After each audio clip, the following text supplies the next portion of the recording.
Fin 2021, j'ai passé quelques mois dans la vieille maison de mes grands-parents. Ils étaient décédés depuis un certain temps et ma famille n'avait pas encore vendu la maison. Elle servait en quelque sorte de maison de vacances pour l'instant, mais pendant ces quelques mois, j'étais entre deux appartements et j'avais besoin d'un endroit où loger, alors ça a marché. Je n'étais pas très content, car c'était un endroit vraiment vieux et délabré. Ne pas avoir à payer de loyer, c'était quand même agréable. Bref, c'est arrivé 2 mois après mon arrivée. Je rentrais du travail à 18 heures, je me garais dans l'allée et me dirigeais vers la boîte aux lettres pour récupérer mon courrier lorsqu'une voisine est venue me voir. C'était une dame âgée à qui j'avais déjà parlé de mes grands-parents, de ma situation, etc. Au cours de nos conversations, j'ai aussi mentionné que j'étais temporairement seule à la maison et c'est pour ça qu'elle est venue me parler. Elle se souvenait que je lui avais dit il y a quelques jours que j'étais seule.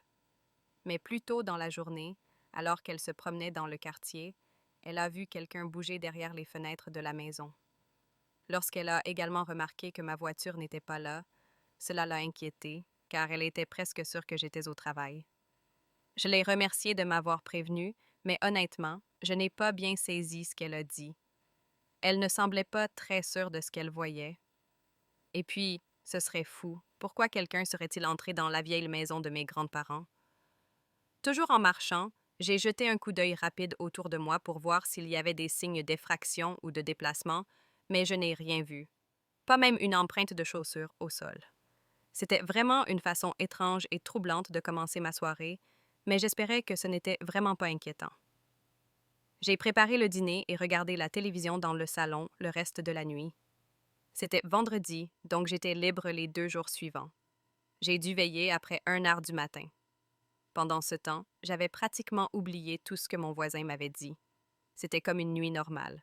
Mais comme il était très tard, j'ai éteint la télévision et je suis montée à l'étage. De retour plus tôt, le soleil éclairait encore presque toute la maison, alors je n'ai pas allumé la plupart des lumières, ce qui a plongé toute la maison dans l'obscurité, maintenant que c'était le milieu de la nuit. Les seules lumières que j'ai allumées étaient celles de la chambre, après avoir enlevé mes vêtements de travail. J'ai monté l'escalier en bois grinçant jusqu'au 2e étage, puis j'ai traversé le couloir et suis entrée dans la chambre. C'était une pièce très ancienne, comme le reste de la maison, mais elle était divisée en 2 parties. Il y avait le coin nuit avec un puits, un lit, et puis il y avait un petit couloir avec un placard et une de ces vieilles coiffeuses encastrées dans le mur. De l'autre côté se trouvait une grande salle de bain avec douche séparée, baignoire et beaucoup trop de miroirs. Ça m'a un peu effrayée, pour être honnête. Bref, j'ai utilisé la salle de bain, éteignant les lumières en retournant dans le coin nuit et les éteignant aussi. Cependant, j'ai tout de suite compris que quelque chose clochait. Il y avait encore de la lumière. Je me suis retournée et au bout d'une seconde, j'ai senti mon cœur s'emballer. Ce couloir, entre le lit et la salle de bain, était éclairé. Pour vous donner une idée de ce qui était si dérangeant, il s'agissait d'une de ces vieilles ampoules fixées au plafond par un fin fil qu'il fallait tirer pour l'allumer et l'éteindre. C'est pour ça que je n'ai jamais utilisé cette lumière. Sans compter qu'il était quasiment impossible de l'allumer ou de l'éteindre accidentellement, car il suffisait de tirer sur la ficelle. Je suis allée dans le couloir et je l'ai observé. La teinte bleutée et floue de la lumière traversait à peine le verre embué de l'ampoule. Ça devait être vieux de plusieurs décennies. J'ai délicatement tendu la main et tiré sur la ficelle. La force nécessaire pour l'éteindre était trompeuse. Ça ne s'allumerait certainement pas tout seul. Plus je l'observais, plus j'étais nerveux, surtout quand le commentaire de mon voisin sur la présence de quelqu'un à l'intérieur m'est revenu à l'esprit. Avec le recul, j'aurais dû partir immédiatement par sécurité, mais je pense qu'il est bien plus facile qu'on ne le croit de croire que c'est un hasard. Et si la lumière s'était vraiment allumée toute seule? Elle était vieille comme le roc. Peut-être qu'elle ne fonctionnait pas correctement. Et encore une fois, les chances que quelqu'un s'introduise dans ce vieil endroit étaient si minces que j'avais vraiment besoin d'une preuve tangible pour y croire, et encore moins d'appeler les secours. Une seule lumière allumée dans la maison, que je n'utilisais jamais, était effrayante et perturbante. Ne vous méprenez pas, mais en même temps, je ne pensais pas que ce serait suffisant pour vraiment paniquer. Cependant, je n'allais certainement pas bien dormir de sitôt. J'ai rallumé les lumières de ma chambre, mais j'y suis restée, porte fermée, pensant que je resterais au lit sur mon téléphone jusqu'à ce que je sois à nouveau fatiguée. Pendant les 30 minutes qui ont suivi, je me suis surpris à regarder la porte et le couloir menant à la salle de bain, comme un paranoïaque. Malgré toutes les excuses que j'avais avancées, j'avais toujours le sentiment que quelque chose clochait. Je ne savais juste pas quoi faire. J'avais déjà vérifié toute la maison plus tôt, mais je me suis dit que je devrais peut-être vérifier à nouveau. Je me suis levée et j'ai ouvert la porte du couloir principal à l'étage.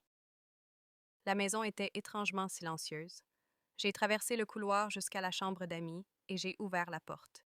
Il y avait encore le vieux lit et les meubles de mes grands-parents, ainsi qu'un tas de cartons empilés le long du mur. J'ai ressenti une sensation vraiment troublante en me trouvant dans cette pièce. Je sais que le but était de fouiller la maison, mais dès que j'y ai mis les pieds, mon corps s'est bloqué. Mon rythme cardiaque s'est accéléré de plus en plus vite, comme si une alarme se déclenchait en moi, me disant de foutre le camp. Puis j'ai vu quelque chose, une forme qui dépassait sous les couvertures, au-dessus du lit. En l'observant davantage, j'ai lentement compris que c'était un corps. Quelqu'un était dans le lit, sous les couvertures.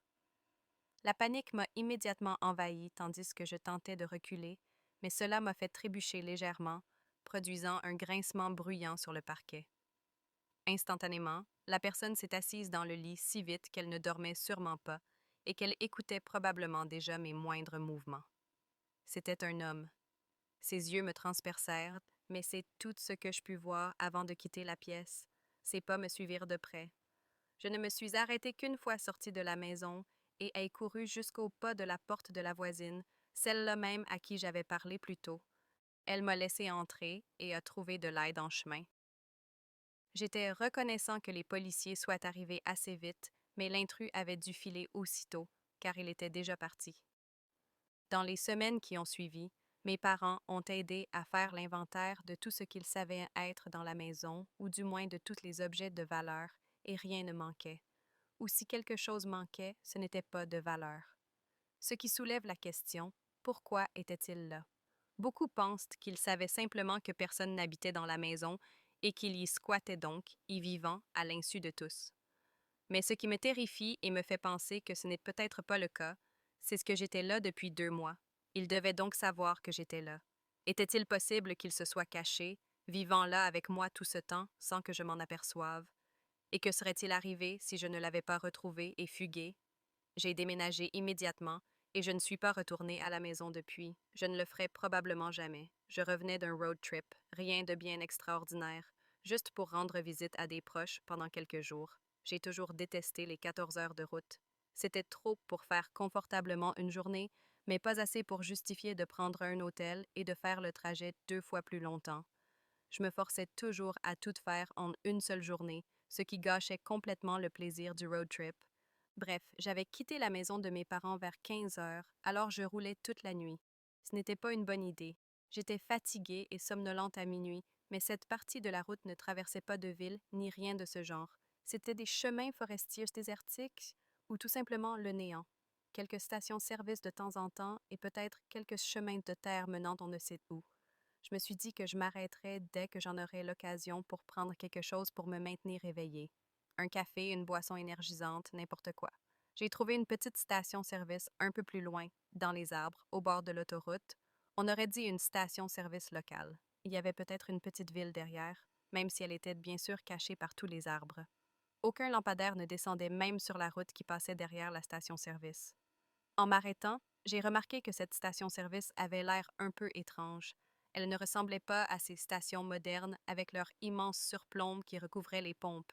Il n'y avait que quelques pompes à ciel ouvert, sans aucune lumière à proximité.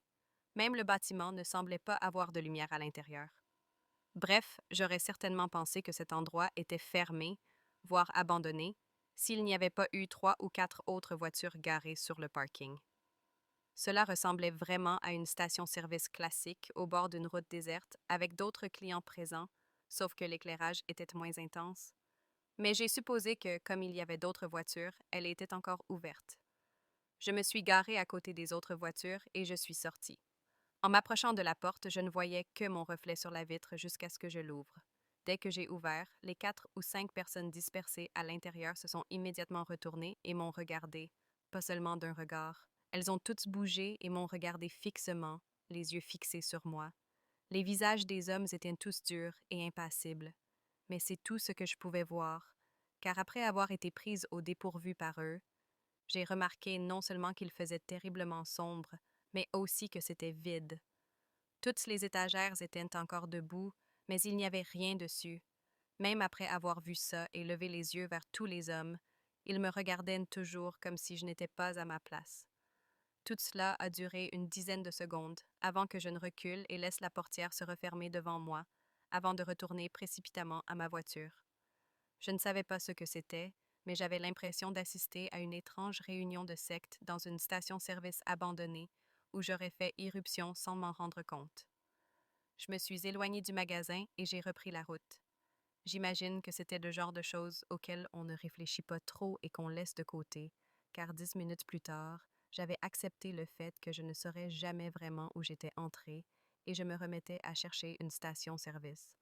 Espérons une station-service ouverte et sûre cette fois. La route déserte n'avait pourtant rien de prometteur. 10 minutes plus tard, des phares se sont allumés derrière moi. J'allais relativement vite, peut-être 10 ou 15 au-dessus de la limite autorisée, et comme il n'y avait aucune autre voiture sur la route, c'était la première fois depuis des heures que quelqu'un me doublait. Puis il y en a eu un autre, peut-être même plusieurs autres. Je n'ai pas vraiment pu le dire, car leurs feux se sont confondus. Ils arrivaient tous très vite, cependant.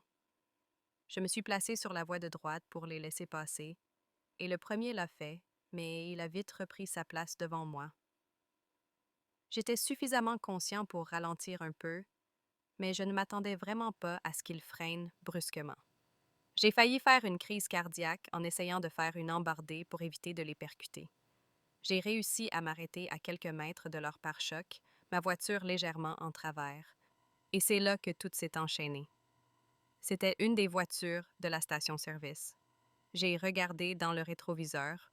L'autre voiture s'est arrêtée juste derrière moi, et une autre est arrivée et s'est arrêtée près de la porte. En quelques secondes, plusieurs hommes sont sortis des voitures et ont encerclé la mienne. Si cela s'était produit en plein jour et non sur une route déserte à 1 heure du matin, sans personne autour, j'aurais peut-être opté pour une approche plus prudente. Mais vu les circonstances, je me suis sentie obligée de prendre le risque de tenter de m'échapper. Avec des voitures qui bloquaient tout, j'ai quitté la route et me suis retrouvée dans les arbres. Sans aller bien loin, j'ai attrapé mon téléphone et j'ai sauté de la voiture. J'ai sprinté dans la forêt. Il faisait noir comme dans un four, même à seulement 9 mètres de profondeur. Je continuais à courir, entendant tous les pas des hommes qui s'approchaient derrière moi. Mais à mesure que je m'enfonçais, je crois qu'ils ne voyaient plus assez pour me suivre. Je me suis assis contre un arbre et j'ai attendu peut-être 1 heure entière, même sans allumer mon téléphone. J'avais peur que l'un d'eux soit là et voie l'écran. Alors, je suis resté assis là, à contempler le vide des bois d'un noir absolu, écoutant le bruissement des feuilles dans les branches au-dessus de moi. Au bout d'1 heure, j'ai finalement sorti mon téléphone et utilisé la carte pour regagner la route où je pouvais alors avoir suffisamment de signal pour envoyer un SMS au 911. Toutes les voitures avaient disparu, sauf la mienne, toujours entre les arbres au bord de la route. Après cette longue nuit, une dépanneuse a pu extraire ma voiture et, étonnamment, elle n'avait quasiment aucun dommage. Quiconque m'avait suivi et avait tenté de m'arrêter n'a pas eu de nouvelles. Je crois que je me suis fait à l'idée que ces hommes pensaient probablement que j'avais vu quelque chose d'injuste dans cette station-service. Ils m'ont donc suivi pour tenter de se disculper, que ce soit en me kidnappant ou en se débarrassant de moi et en cachant toute preuve dans la forêt isolée au bord de la route. L'image de moi entrant dans cette station-service et de tous ces hommes qui se retournaient et me fixaient reste gravée dans ma mémoire. Elle me hante encore, me demandant ce qui aurait pu se passer. J'écris ces lignes tant que le souvenir est encore frais. C'est arrivé il y a seulement quelques jours. J'avais mardi et mercredi de congé cette semaine et je traînais à la maison. Rien de prévu, juste pour me détendre et passer un moment tranquille. Mardi soir, j'ai pensé que ce serait sympa de commander à manger pour gagner du temps en cuisine. Du coup, j'ai ouvert DoorDash et j'ai trouvé un endroit au hasard qui était encore ouvert et j'ai pris un petit repas. Il était indiqué que ça prendrait environ 45 minutes. Je suis restée dans le salon à regarder YouTube à la télé. Jusque-là, c'était une bonne soirée. Au bout d'environ 45 minutes, je me suis levée par hasard et j'ai regardé par la fenêtre. Je ne sais même pas pourquoi, car j'aurais pu facilement ouvrir l'application pour vérifier la livraison. Mais en regardant dehors, j'ai remarqué qu'une voiture était garée dans mon allée. J'ai immédiatement ouvert DoorDash et vérifié la carte. Le livreur était encore à 10 minutes. Mais qui était dans mon allée? Je ne suis pas du genre à parler fort, alors je n'avais pas envie de sortir et de leur dire quoi que ce soit. Ils se rendraient sûrement compte qu'ils étaient au mauvais endroit et partiraient sans que j'aie besoin de le dire. Je suis retournée sur le canapé, mais je me levais et regardais par la fenêtre toutes les 2 minutes. Quand la commande DoorDash est arrivée, la voiture était toujours dans l'allée. Par la fenêtre, je ne voyais pas grand-chose à l'intérieur. Alors, en ouvrant la porte pour la livraison, j'ai demandé au chauffeur s'il avait vu quelqu'un à l'intérieur. Il a répondu « Oui, il y avait juste un type au volant, mais il n'a pas regardé de trop près. » Je l'ai remercié et il est parti. J'étais vraiment mal à l'aise. J'ai essayé de rassembler mon courage pour aller voir ce qu'il faisait, mais 5 minutes seulement après m'être assis pour manger, on a frappé à la porte. J'ai bondi du canapé. Le cœur battant, je suis restée un moment à regarder la porte avant de m'approcher lentement, en essayant de rester silencieux. Quand j'ai regardé dehors, il n'y avait personne. La voiture était toujours dehors, cependant. J'ai pris une grande inspiration et j'ai ouvert la porte. Je suis sortie. Il faisait sombre et silencieux. J'ai regardé du côté du porche, mais je ne voyais toujours personne. Alors j'ai descendu l'allée et me suis dirigée vers la voiture. Quand j'ai regardé par la fenêtre, la personne qui était à l'intérieur avait disparu. Un frisson m'a parcouru. Je me suis dirigée vers l'arrière de la voiture pour prendre la plaque d'immatriculation, mais j'ai constaté qu'il n'y en avait pas. Ça m'a rendue encore plus effrayée, car je me suis dit que ce type avait tout prévu. Je me suis éloignée de la voiture pour retourner à l'intérieur, car je commençais à me sentir vraiment mal à l'aise et je sentais que c'était le bon moment pour appeler la police. Je suis entrée et j'ai fermé la porte derrière moi, mais j'ai immédiatement ressenti une sensation étrange. La maison était silencieuse, mais c'était comme si mes sens avaient détecté quelque chose d'anormal. Je me suis glissée jusqu'au salon et j'ai regardé le canapé. Mon téléphone avait disparu. J'avais l'impression que la peur me brûlait jusqu'aux os. Avant même que je puisse bouger, j'ai entendu le grincement lent d'une charnière de porte qui s'ouvre. Puis quelques pas ont doucement résonné dans le couloir en direction de la porte d'entrée, mais ils se sont arrêtés juste avant le coin. Ils attendaient juste au coin de la rue, près de la porte d'entrée. Je ne pouvais pas m'enfuir comme ça. Je suis restée figée quelques instants, puis j'ai commencé à me diriger prudemment et silencieusement vers l'autre côté de la maison. Quel que soit mon choix, je devrais passer par le couloir que je connaissais. L'homme était là. Alors, quoi que j'allais faire, je savais qu'il fallait que je fasse vite. J'ai hésité une seconde. Je crois que l'angoisse de ce que j'allais faire a pris le dessus un instant, mais je me suis ressaisie et j'ai couru vers la porte de derrière. Je l'ai déverrouillée et je suis sortie en courant. Juste au moment où je franchissais le seuil, j'ai entendu l'homme derrière moi m'appeler. Pas seulement mon prénom, mais aussi mon nom de famille. J'ai été tellement troublée et choquée que je me suis retournée. L'homme fonçait vers la porte de derrière et je voyais presque tout son visage, mais je ne me souvenais pas l'avoir déjà vu. Je me suis retournée et j'ai continué à courir. Derrière ma maison, il n'y avait qu'un terrain plat, comme dans le prolongement du quartier. Pas vraiment d'endroit où se cacher. J'entendais l'homme qui me poursuivait toujours. J'ai continué à courir, dépassant la rangée de maisons suivantes, et j'ai décidé de descendre le trottoir en espérant qu'une voiture ou quelqu'un vienne à mon secours. Mais au bout de quelques minutes, j'ai regardé en arrière et le type n'était plus là. Il m'a fallu un long moment pour trouver quelqu'un prêt à m'aider à appeler la police. Du coup, l'homme était déjà parti, ayant pris sa voiture et pris la fuite. Apparemment, il était plus malin que je ne le pensais, car j'ai immédiatement essayé de localiser mon téléphone. Mais il l'a jeté dans mon jardin avant de partir, donc on n'a pas pu le localiser. S'il s'agissait d'un simple cambriolage, d'un vol ou autre, je serais beaucoup moins traumatisée. Mais visiblement, ce n'était pas ça. Il y avait plus que ça. C'était un harceleur, qui connaissait mon nom complet, et probablement bien plus d'informations sur moi. Impossible de savoir depuis combien de temps il me surveillait ni ce qu'il voulait faire. Ça ne fait que quelques jours, et je compte déjà déménager. Je ne peux pas rester les bras croisés en sachant que celui qui a fait ça sait encore où j'habite. S'il y a du nouveau dans les prochaines semaines, j'essaierai de vous le faire savoir.